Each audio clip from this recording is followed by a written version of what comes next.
My guest this week is Alonso Duralde.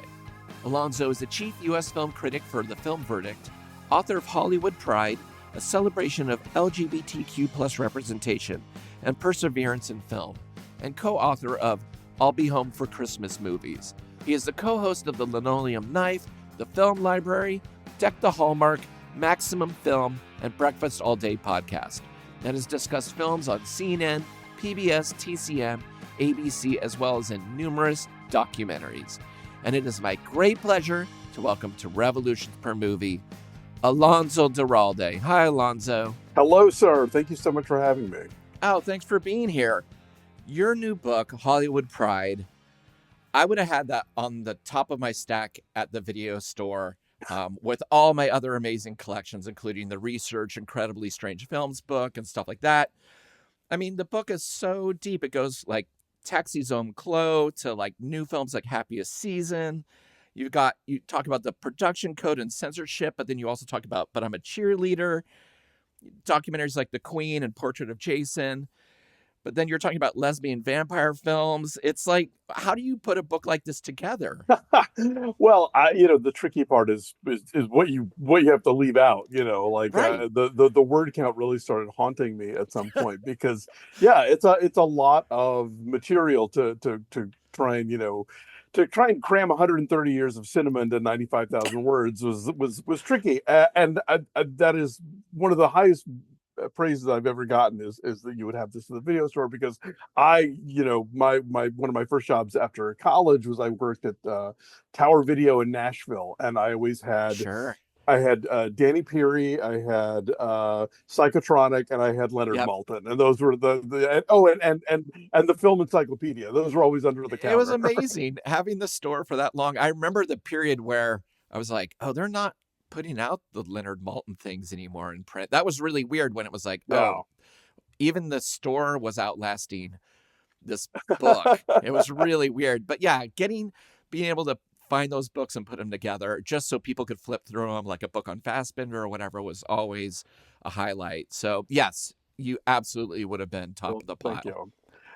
So yeah, I was just kind of trying to sort of do right by this history as much as I could, and obviously because it's a Turner Classic Movies book, I needed to make sure that I didn't skimp on the first 60, 70 years of cinema, even though like at first blush one might not think there's a lot of queerness to be found there, but if you know where to look for it, and you're certainly, when we're talking about not just on-screen representations but the artists who made these movies, then there's a very rich history to look at.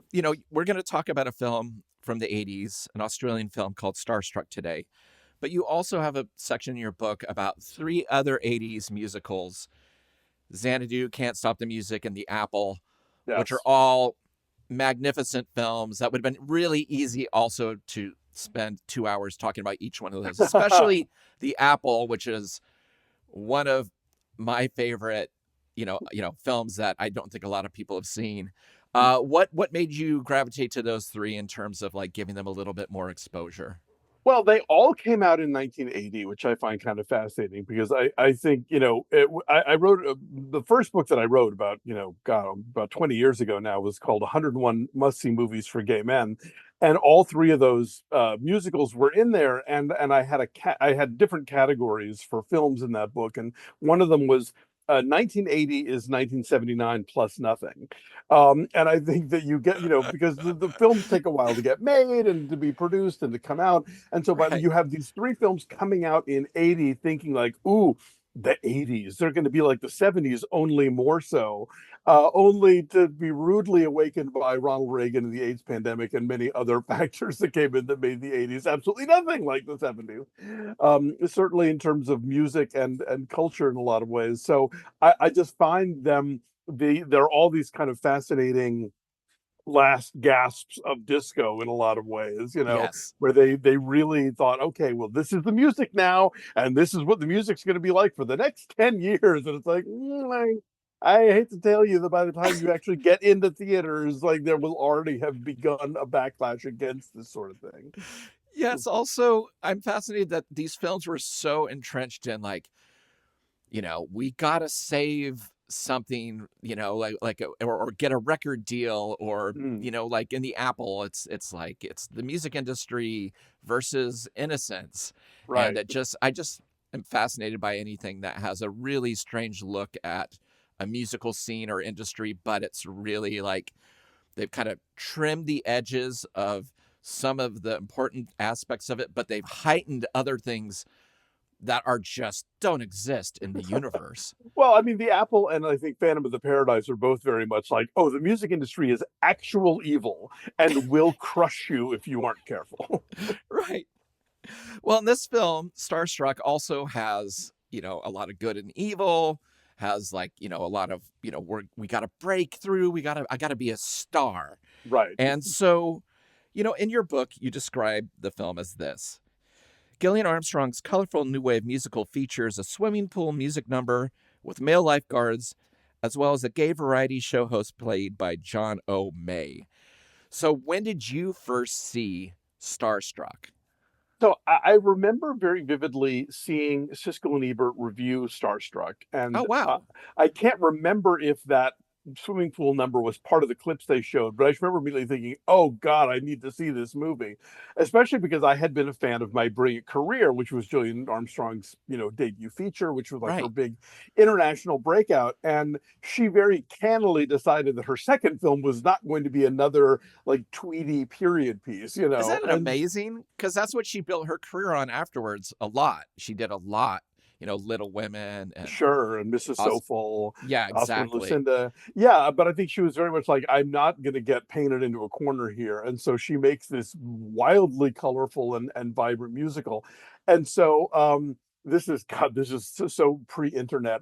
I'm in my freshman year in college. I look in the paper and I see that Star Trek is going to be coming on the Movie Channel, which was the cable channel that we got at home. So I call my sister and I'm like, I need you to record this movie for me tonight. And of course, nobody in my family but me knew how to program the VCR, so she had to actually do it in live time. And so she was, and then the next day she calls me, "What the hell was that?" I'm like, Yeah. "Trust me, I really wanted to see this movie." So she sent me the tape, and that was my obsession was born. And then weirdly enough, I found other people who were also obsessed with it where I went to school, like an upperclassman that also worked at the campus radio station where I was just starting out, like came by my dorm one night. I was like, I hear you have Starstruck on tape, and I Oh, loaned it to wow. him. Yeah, it became this thing. And then because I was working in the the committee that programmed the movie theater that was on campus, I actually programmed it a couple times as a midnight movie, just mainly so I could see it projected, but some people showed up. And yeah, so I that this has just been one of my favorite movies, ever since God, for a very long time now. Yeah, it's weird. My introduction to it was because of the band The Swingers that are Mm, featured in this film. So I, they were featured on Night Flight at one point, which was uh-huh. another cable staple. And in America, you could get this album, Counting Yes. the Beat, with this cover. But I didn't know that in Australia, it came out with this cover of them pouring coffee on each other Oh, with like missing teeth and just being goofballs. And this cover really represents kind of the energy of the movie, like, neon colors. I mean, this film is so new wave to yeah, the max. And also, this is a period where like Smithereens is about somebody wanting to be a star in New York City and, right. the underground of New York. In LA, you have different films with a different vibe. It's so this is such an interesting look at Australian music and culture too. It seems like it could have only been made there. Well, it's insanely optimistic, which I think you were not really. That was so uncool. If you were New Yes. York or LA, you could only tell this movie and have the character get dragged into addiction or embarrassment or something. I mean, unless it's something like Ladies and Gentlemen, the Fabulous Stains, where the studio just imposes a happy ending on it anyway. But like this movie, I think is looking more to something like. the old Mickey Rooney Judy Garland musicals as a Totally. template than something like something kind of grimmer, kind of American indie. Oh yeah, we got uh to sneak onto the stage. We got to figure out how can we do this? It's all like a scam and a little bit of a plan. Absolutely, yeah. And so, and they've got to save the family, business and all this stuff. But yeah, there's a vibrancy to this movie. There's a possibility to what can be done. And I think there was also kind of like there was that Australia craze in the United States in the early 80s that I'd forgotten about until I was thinking about this conversation we were going to have today. Like when Men at Work broke through, like there was this moment where Australia was just Yes. so cool. Well, this Men at Work were originally going to be involved, as was In Excess. And the other weird thing about it was, Gillian Armstrong was not the first choice for doing the film. Graham Clifford, who did Francis, Oh was right, yeah. originally going to do it, dropped out, and then Gillian was like, "This seems smart. Like this is so different." But the cool thing about the film too is within the first 15 seconds of the movie, you know exactly the identity of this film in terms of this is a teenager who cuts out things from pop magazines and glues them into different brightly colored paper and puts them on their wall. And there's new wave music playing. And I'm a sucker for that vibe and past because it just reminds me of my childhood. What did you have on your walls as a teenager? Did you have were you a cut up person? Uh, and not in. I mean, I wasn't as collagey as the character here. I was because I was such a movie nerd. Like, Uh, I would actually put up like when there would be big ads for certain movies in the newspaper, I would clip them out and put them on my wall. So like I remember when I was 11, Superman the movie came out, right? and like all the sort of big kind of full page ads in the paper or that were in magazines or whatever, I would sort of make a collage of those. And it was sort of a warm up until later when I started. My first job was at a movie theater, and then I could actually get real one sheets and bring those home and put those up. Right. That was so exciting. And then, but they always had a lot of push pins in them already Yes. from trying to, other people doing similar things. Yeah. No, I mean, it's been a while since I've walked into a room that's just covered with posters and show posters and movie things. But as a teenager, yeah, my room was just wall to Yeah. wall covered with whatever I could find that I was obsessed with. Yeah, it's almost I think she's kind of a vision board pioneer, because Hmm. the two characters are clear, Jackie and her cousin are both sort of like, doing so much of what New Wave was about, which was like taking these kind of cool images of the past and then sort of like zhuzhing them in a fun, brightly colored 80s way. You meet Jackie, who wants to be a star, played by Joe Kennedy. She's, dressed to the hilt in, beautiful new wave colors. And she drags her cousin, Angus, who I loved, the guy who played Angus, Ross O'Donovan. I don't think he Yeah. did much more. And I think they were kind of new on the scene in terms of acting. I think they were unprofessionals, basically. Yeah, I think they came out of auditions. They weren't particularly established in the film industry at all. Yeah. But she drags them. You got to get your hair done. They go to the fluffer Bill Buffont. He's got his hair slightly green and he's hiding. I've had really bad new wave hair experiments go wrong. Did you try? I was always a real coward about that. I never, Okay. I never dive. I think I grew my hair for a while, and in a way that Uh, just did not work at the time. But yeah, no, I sadly have no like blue hair accidents to look back upon. well, Sadly, it's so funny. I would take a album cover in and I'd be like, "Can you do this?" At thinking that the haircut would also change my face and maybe my teeth, right? And it's like I don't look anything like this person, and now I get this dumb poodle haircut. But it's just again, I just thought this film, even though it's like you said, it's got like a very throwback musical heightened sense to it in terms of unreality. The things that they fight about, the things that they care about are very, you know, important to a young person. yeah. The closest I ever got was I did have I did go into a haircut and said I give me something Peter Zaremba ish, Mm. and thankfully she knew what I meant. Wow. And the other thing I love is right away they're like, how do we get into a club? How do we get into this club? Of course, you have to be in a full kangaroo outfit. I have to Naturally. drag you in. And this club scene at the beginning of the film, you have the band that I mentioned earlier, the Swingers, playing One Good Reason, a great song. One of the few songs I've ever played for a friend. And they were like, we're driving to a used record store to see if we can find this record today.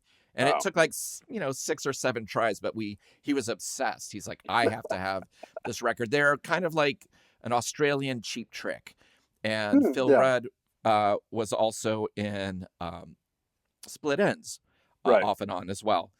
But they're up there performing, looking magnificently new wave. But it's those scenes that when you're a kid and you see it, you think this is what club culture is going to be like. Everybody knows every single dance move. Synchronized. Yes, whether it's the bartender, the door person, the person just walking in, and they're complicated, herky-jerky dance moves. It's like you've got people doing fake slaps, a lot of crab walk thrusting, which I liked a lot. And I remember as a kid just being kind of scared to go to something because I was like, I'm going to not know what to do. No one will have taught me the steps. Yes. And I just think that's a really amazing trope in films like this, where they build a theater or a type of live show that's just never going to happen.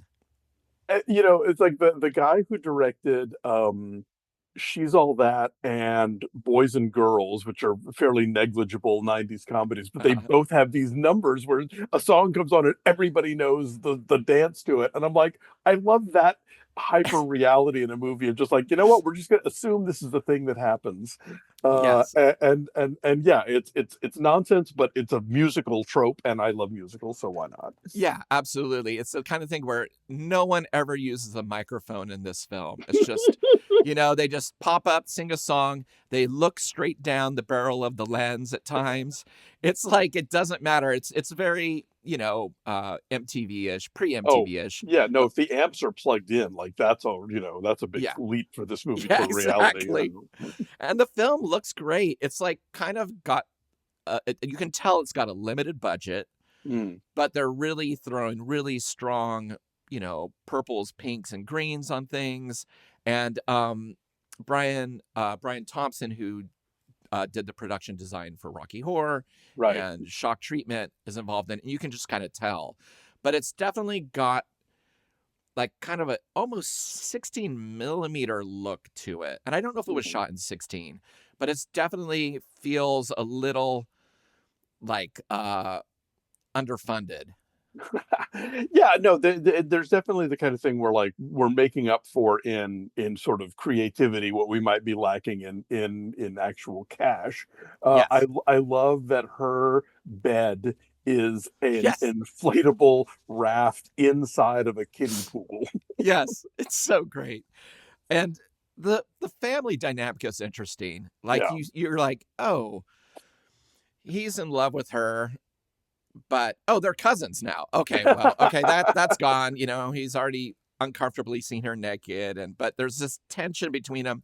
And then even with her mom getting together with his dad, right? it's just I just was like, am I misunderstanding like what a cousin means in Australia? Like it's really, really messy in terms of like her home life, his home life, school life, what their goal is here.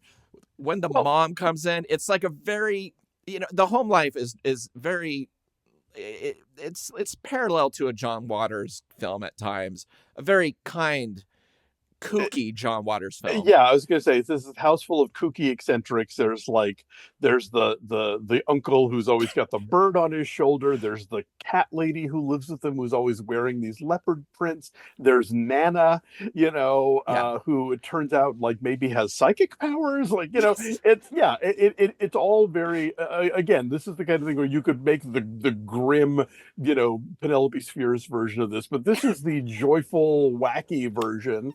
Yes. And yeah, I mean, yeah, there is that weird tension between like Angus and Jackie in terms of just him sort of exploding with hormones, but ultimately you do get this idea of like he sees himself as a manager type, and he wants to really sort of mold her career, and so I like that as an ambition for him, that like not everybody in this movie just wants to be, a rock star. Like some people just Yes. want 15% of that rock star. Yeah, it's funny. I was just talking to somebody who had graduated from the NYU film school in the 90s, and he was saying, well, yeah, people were directors or they went into editing or sound design or producing, and I'm like, who, like, really, like 19-year-olds are like, I want to be a producer, like, or it seems like they kind of fall into it. But this film, Angus is masterful at just thinking outside the box, because she performs at this club. She eventually puts on the kangaroo outfit, comes out, does a song. Everybody knows how to play it. Everybody seems familiar with it. Yeah. And she's kind of a semi-star at this point. But the goal is to get onto this show. Is it called The Wow Show? The Wow Show, yeah. Yeah. Yeah, which is like a TV. Is it kind of solid goldish or kind of Eurovision? It's sort of American Bandstand-ish, I Okay. think. There's like a very charismatic, host, and it's the kind of show that like that breaks new talent, and they really want to get that spotlight. Yeah, which was so omnipresent at the time of this. It's amazing to think how many music shows were on TV still. Yeah. Between Midnight Special was still on, and Saturday Night Live still, at this point being like, all right, we've had the specials on and Gary Newman and like kind of breaking new wave things. Yeah. Don Kirshner's rock concert. Yes, and then you had Night Flight. It's just, God, it was such a glorious period to find out about music, because I mean, pre-MTV, you could still at least get throughout the week maybe 4 or 5 hours of musical content, Right. and make your judgments and make your mistakes. And of course, yeah, having somebody be on TV is like the biggest deal there is when you're a kid.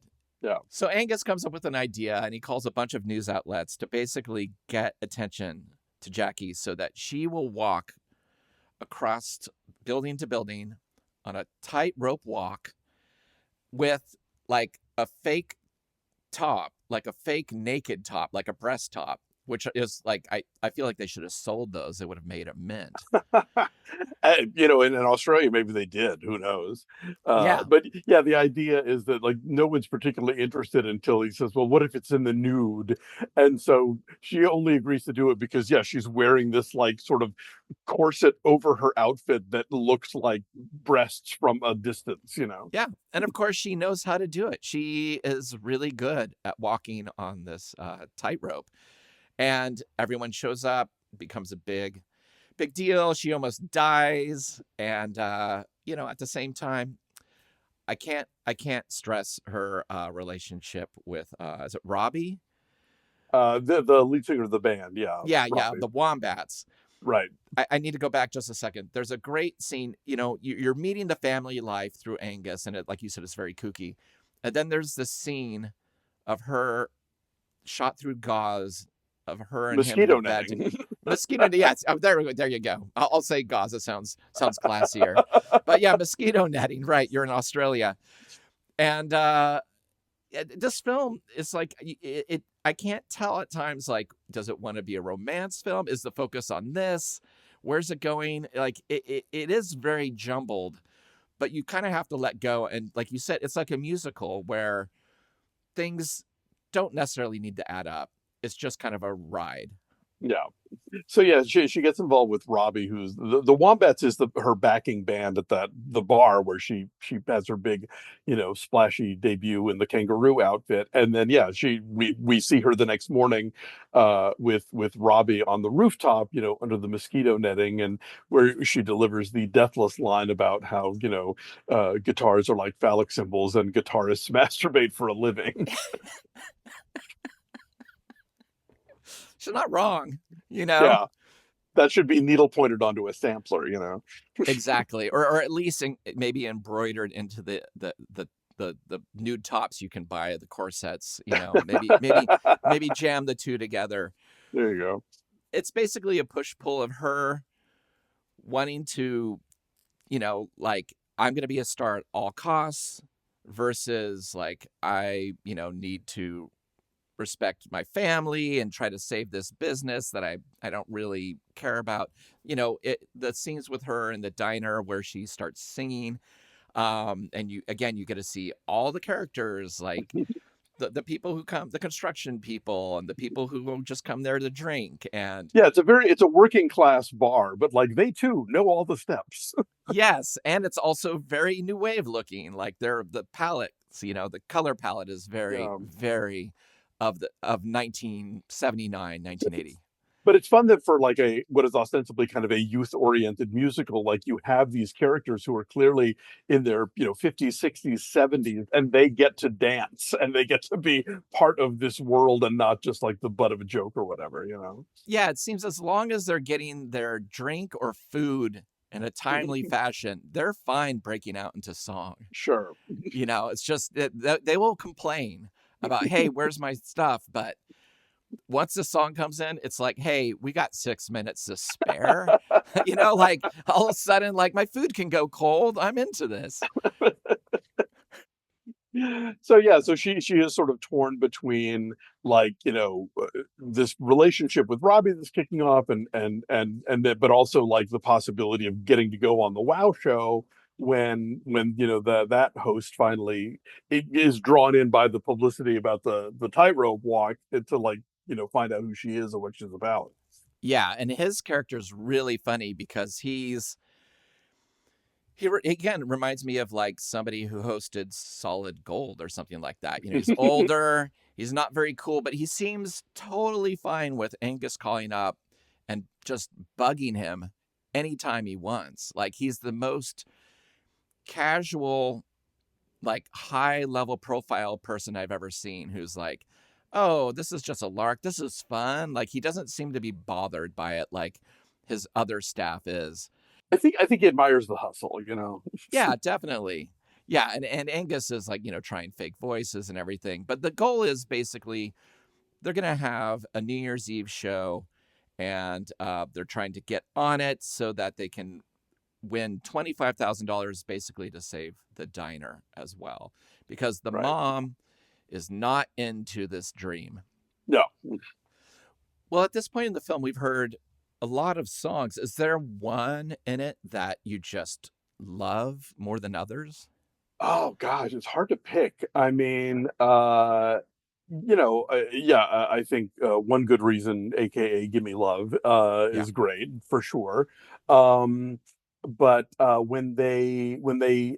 the tightrope and they come back to the bar and the wombats are there, Body and Soul I think is a really good one. Yeah, but this is one of those ones where like I think they just kind of keep getting better along the way. Like it's hard for me to pick some out, but I know like the ones toward the end are probably my favorites. Yeah, I think so too. Yeah, we're leading up to that amazing performance of I really love I Want to Live in a House. Yes. Angus's song. A lot of the stuff in this film, it definitely has I don't know, like some of the choreography is very like muted, and then other times it's just insane, right? And so I prefer the ones that are just on fire. Like every single moment is choreographed. Everybody is in on the same movements, rather than someone kind of singing through the diner and everyone clapping and dancing with each other. I mean, I wouldn't live in a house or like just running through all these different spaces in this enormous like TV network, and they find all these different like whether it's stairwells or like the sets of a children's show or something, and like people in dog costumes. Like, yeah, that I think it's where they really kind of like they let the choreographer wild into some big spaces that they didn't have access to for the rest of the movie, and they take full advantage. Yeah, and emotionally it seems right because basically Jackie has said goodbye to the wombats and Angus and saying, I'm going to go off on my own and be the star. And their reaction is to this song, I Want to Live in a House. and with the great lyric, ants, ants, ants, ants, ants, ants. We all live as ants, ants, ants. But like you said, they use like a hallway so beautifully and so awkwardly. And it's just awesome because they're obviously not trained No, dancers. yes, But exactly. imagine like a scene from West Side Story with like 5 kids who they're like, we're going to do something kind of like that. We're going to have you jumping around and trying to do exciting things, but limitations, you know?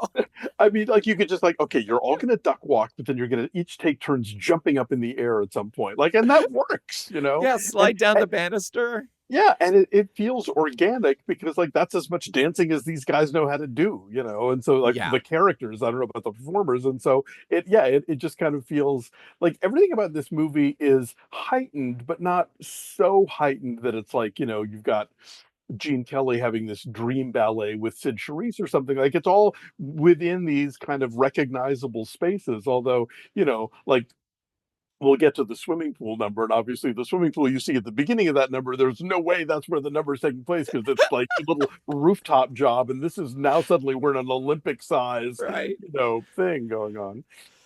Yeah, and it's funny because the charisma in this film is undeniable. Like I I love geeks, I love nerds, and the film is full of them. So even people who are supposed to be cool are not like Hollywood cool.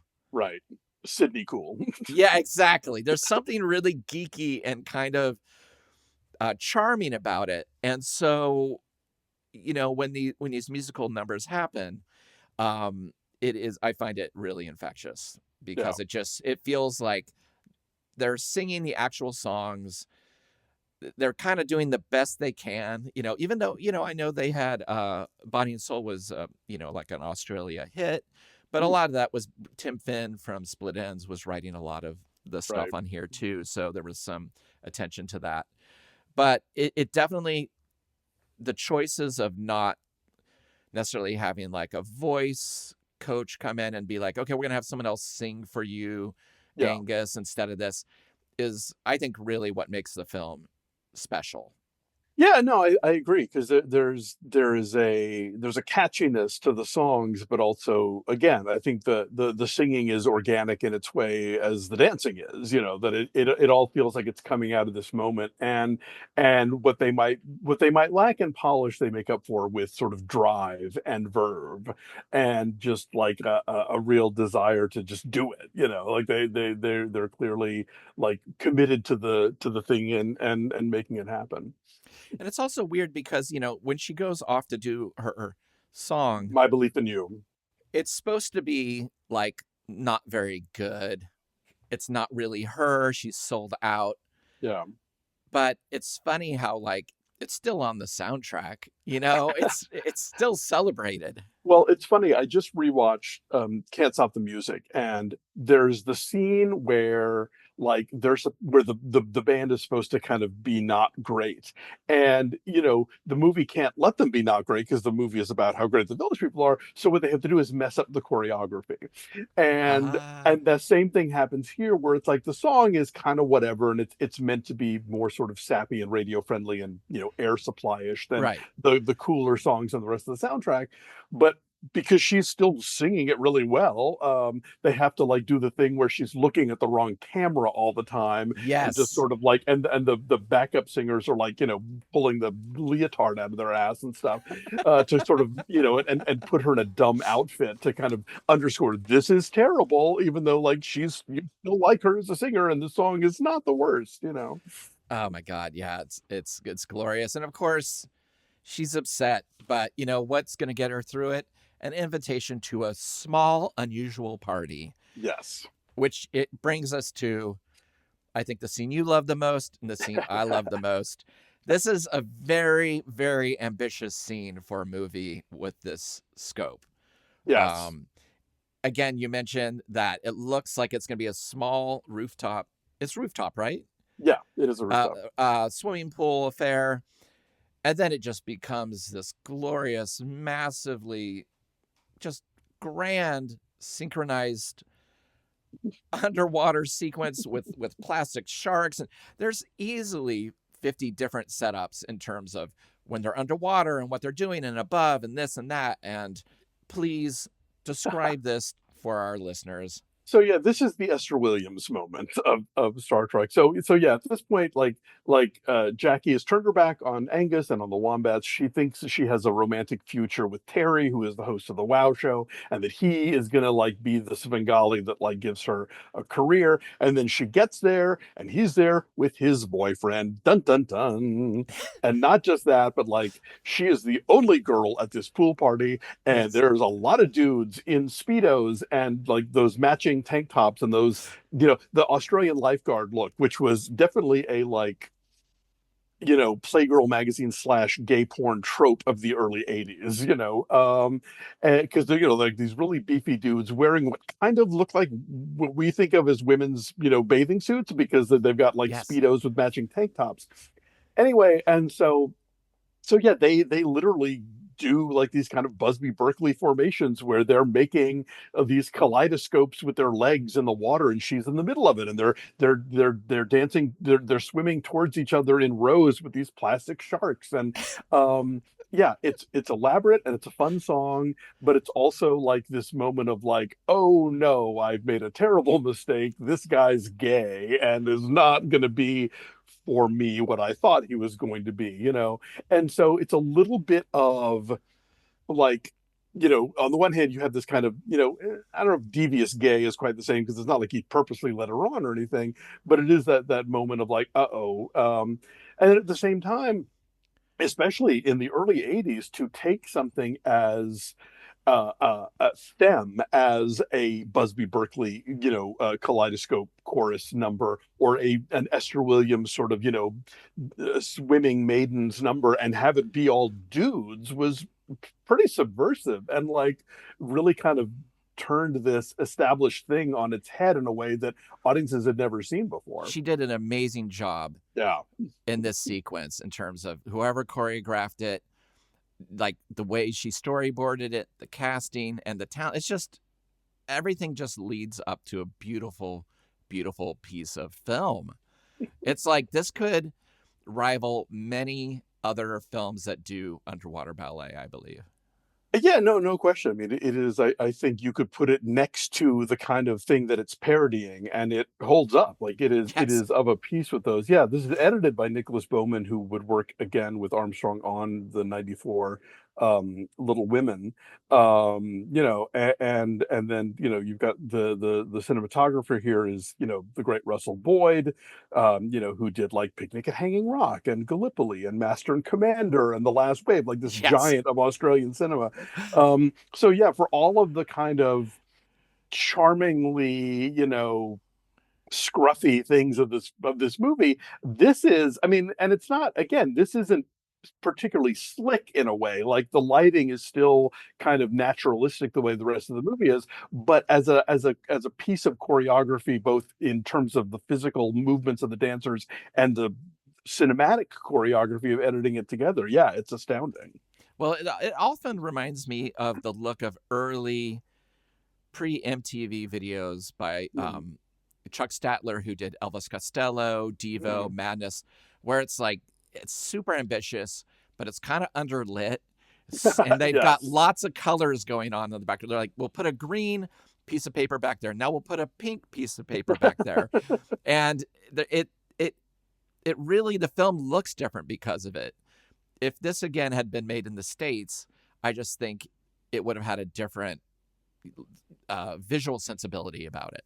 Yeah, that's true. I think there'd be a temptation to give it all kind of a sheen, and which would sort of undo the some of the charm of this. Yes. Well, and of course, I believe it's Angus who says when he hears about Terry, that he says he can't be queer because he doesn't have a mustache. Yes. Which is like, all right, there you go. But they got to rehearse the band. They need to find an image. They need to crack into the opera house, and they need to save the pub. Right.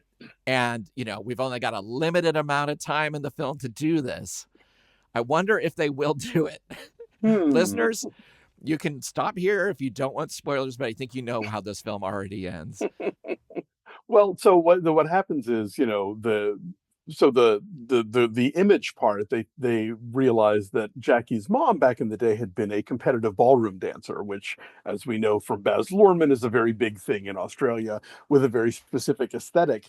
And they take her she they take an old photo of her and kind of put her head on it. Then the mom gives them the dress to sort of like bring up to bring up to date. And and Jackie, we should mention, by the way, the beginning of the film, when Angus gets his regrettable blue hair, she gets this amazing auburn. I'm not even auburn. What, like, it's melted penny. I don't know what range of red we're talking here in the red orange spectrum, It's but incredible. it's this great shock of hair. And so whatever she wears gets an immediate boost from what's happening, with her hair color. And so they craft this amazing the dress, and then you see them dyeing all these other outfits to match, and at first you're not clear why, and then you understand that they're basically they're going to sneak into this live TV show by dressing as like crew members of the network. And even that gives us this wonderful little throwaway moment where they are going up the stairs of the Sydney Opera House in as a dance number, like a little, just a little, do like a click track, like they're kind of click tick tick tick tick, up Yeah. and down the stairs. And she is looked like, like Grimace, because she's got this entire dress with 10,000 like petticoats, or two layers of tulle under the skirt, Yeah. stuffed into a jumpsuit. Yeah, it's amazing. And of course, she finds a way to get on. And I love, again, just, the way that people just fall in love with it immediately. The swingers run up on the stage and start playing with her. Another elaborate musical dance sequence, Yeah. Starstruck. Everybody seems to know the song already. Right. Well, the first we get The Monkey and Me, which is another Oh, great right, song. right. Of course. Sorry. That's her big breakthrough song. Is after she's literally swinging from the star that comes down at New Year's, and Angus whips up the crowd and gets them to, like, let them play, even though the powers that be have shut down the power to the stage, and trying to prevent them from performing. And they get that moment where the crowd is like, yes, we want them. And so she does The Monkey and Me, which is maybe my favorite song in this movie. And again, like, she's got choreography, the audience has choreography, we're all doing it. And the guy running the smoke machine knows when to turn it on. It's like, yes, Exactly. we're just going to go with this. It's so weird. This film also really tries to have a dramatic chord that happens there, like a through line at times, like with the mom and Angus's dad. It really tries to, like, at times, that stuff's a little clunky. I don't know. Did any of that resonate with you in terms of, like, the other storylines with the family?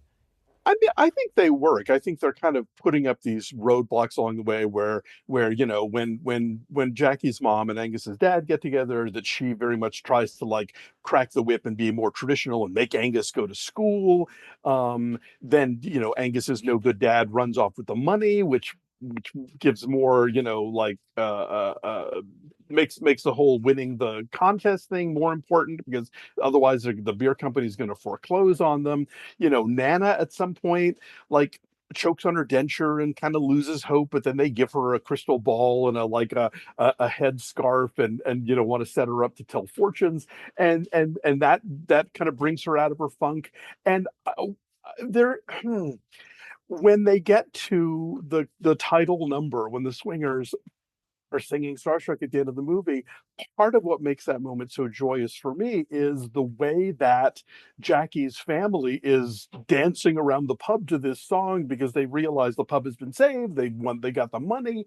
And just watching her mother, like, have that moment where she gets to laugh and almost cry because she's so happy, and just conga around with all the other weird denizens of this pub.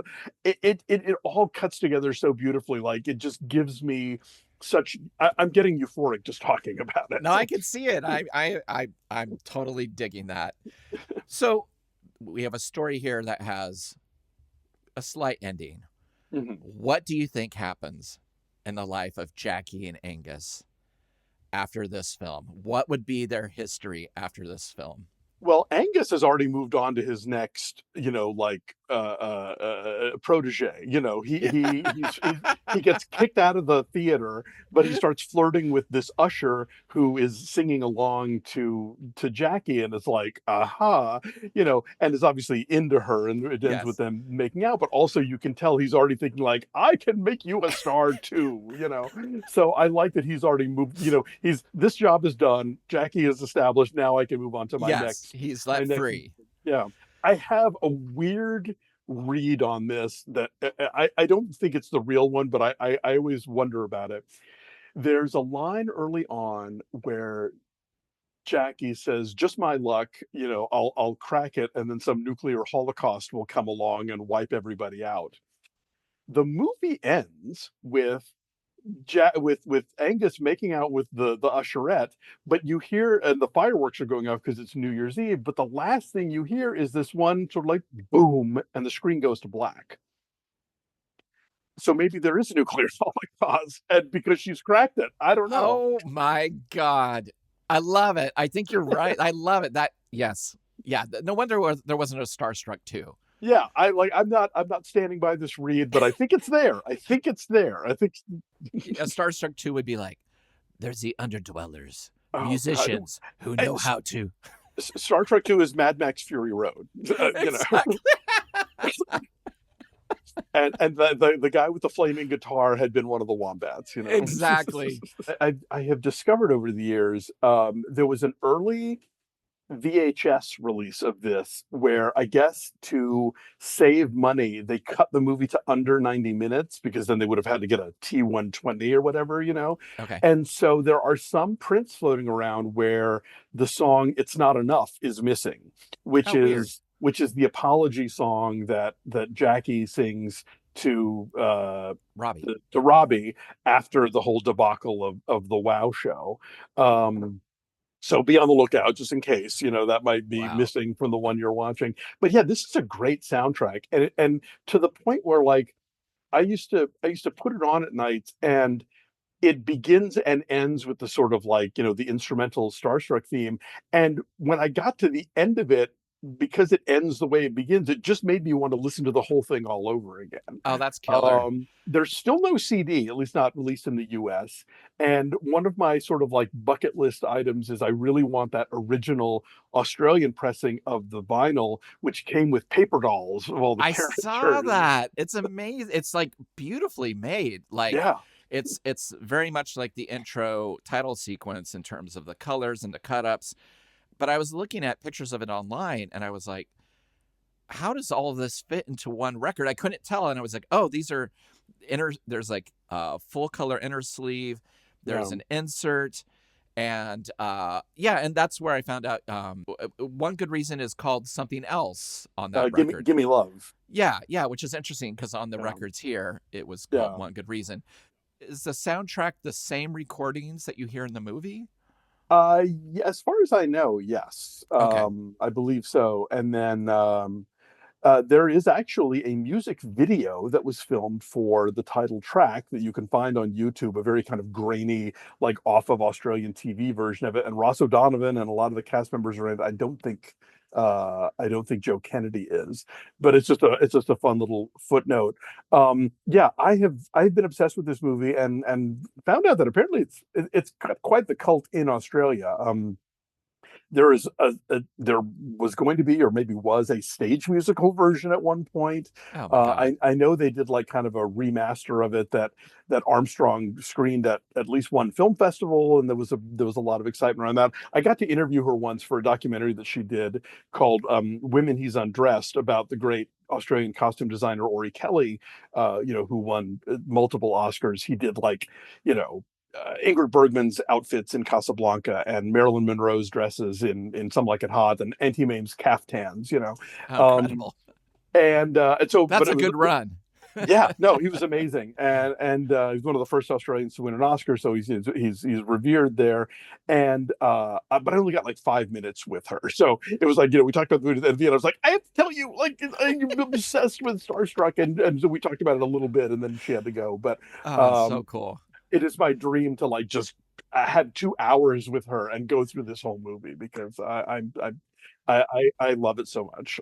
Yeah, I mean, I'm a sucker for this like period, 78 to 82 Mhm. of musical narrative films. And in your book, you talk about how, those films that we talked about, especially after coming after Grease and some of the same people being involved with some of these other films, Yeah, it just kind of killing it for the musical for a while till like Moulin Rouge. yeah. Do you feel like it was just like people turned their back on it? I mean, what do you really feel like the reasons were? It's hard to say. I mean, because like, now it's weird. There are so many people out there you can find who will tell you that they like Grease 2 better than Grease. But Yeah, that I've heard movie, that. but that movie tanked in its original run, Yeah. and so I think that modern audiences have always had this kind of odd relationship with musicals. Like, we still make musicals that are successful, but like, there's that whole thing going on right now where like the trailers for The Color Purple, the trailers for Wonka, right now, the trailers for Wicked kind of soft pedal that it's a musical. And Yeah. it's not like musicals can't be hits. La La Land was a big hit, and Moulin Rouge and several other examples, but I don't know if it's Katz's fault. I don't know if you can't sell people a musical, but if you trick them into it, then they'll like it. I don't know. Yeah. Yeah, I remember hearing that somebody took their kid to see the new Mean Girls, Hmm. and I guess the minute they broke into song, people in the audience were like, "Oh!" Like they were so like, "No way!" They're like they had no idea. Yeah, that was another one where the trailers didn't tell you, you No, know. it's a really bad idea to sneak a musical on an audience. But it does seem like it's cyclical. It's so strange to me. I just wanted to get your take on that. I was really bummed out by the fact that Spielberg's remake of West Side Story did not do well, and I think a lot of that had to do with the timing of COVID and whatnot. Because I thought that was extraordinary. I was, that is a degree of difficulty, like to try and remake a classic like that, and I think really improves it in a lot of ways, and was just exciting filmmaking, and Tony Kushner did such a great job on the book, and yeah, audiences just were not into it. So, what is another story or property that you would love to see be a musical? Ooh, good question. Hmm. In the way that Stephen Sondheim took Ingmar Bergman's "Smiles of a Summer Night" and turned it into a little night music, I think you could make a really great, devastating musical out of Jean Renoir's Rules of the Game. Oh, wow. Which is about all these, aristocrats gathering at this country estate and all the various sort of interplay going on around them, with the kind of like implied doom of World War II being around the corner. I think somebody could really, dig into that one. Yeah. I've always thought maybe John Huston's The Dead would be interesting. Oh, good one. Or Yeah. or just lately it's been on my mind because of David Lynch. David Lynch's Blue Velvet as a musical would be Which it pretty interesting. kind of already is in a way, I but know. Well, yeah, that's what I mean. Like, it's you true. just Just you got juice you it got up a little bit. You Yeah. got the Roy Orbison stuff. You got Hmm. Blue Velvet, but yeah, just like yeah, and she's singing it already. Yeah, you're done. You're right. It is a musical. I'm taking that out of the David Lynch section and I'm putting Blue Velvet now in the musical section at my store to I, be I a hard ass. I think you could goose it a little just to give everybody a number. I want to hear what Frank's 11 o'clock number is going to be. Yeah, exactly. Exactly. The Heineken song. Well, at the end of every episode, I ask the same question, but I tailor it depending on what film we're talking about. So, on a scale from 1 to 10, with 1 being the lowest and 10 being the highest, how many crab walk thrusting dance sequence moves that the entire city that this film takes place in seems to know to do at the drop of a hat do you give this film? Do you give it 1 crab walk thrust or 10 crab walk thrusts? I have to go 10 crab walk thrust. This is the kind of movie that I inveigle strangers into watching. You know, like my husband still remembers the first time I sat him down Oh, to watch it.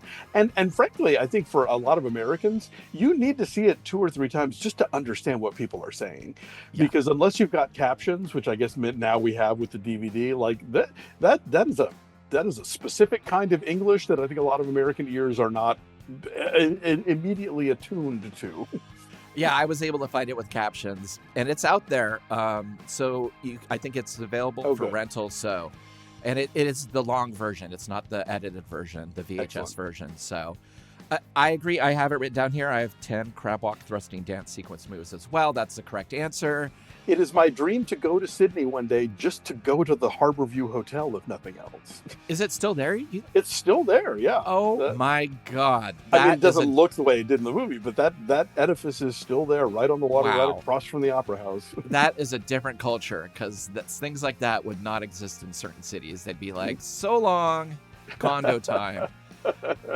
Alonso, thank you so much for meeting me today. It was great talking to you. Oh, this was a delight. I appreciate you having me. Yes, and congrats on the book. Thank you. I'll talk to you soon. Take care. Thank you. Bye. Bye. Thank you for listening to Revolutions Per Movie. We release new episodes every Thursday on your favorite podcast app and additional bonus episodes every Sunday on our Patreon. The show is a completely independent affair, so the best way to support the show is through our Patreon at patreon.com/revolutionspermovie, where you can get weekly bonus episodes and shows, exclusive limited edition flexi discs and records and CDs featuring guests that have appeared on the show, and other exclusive goods sent to you just for joining. You can follow us on social media at Revolutions Per Movie and also find out more information about our various guests in the episode show notes. Thanks again, and we'll see you next week. Bye!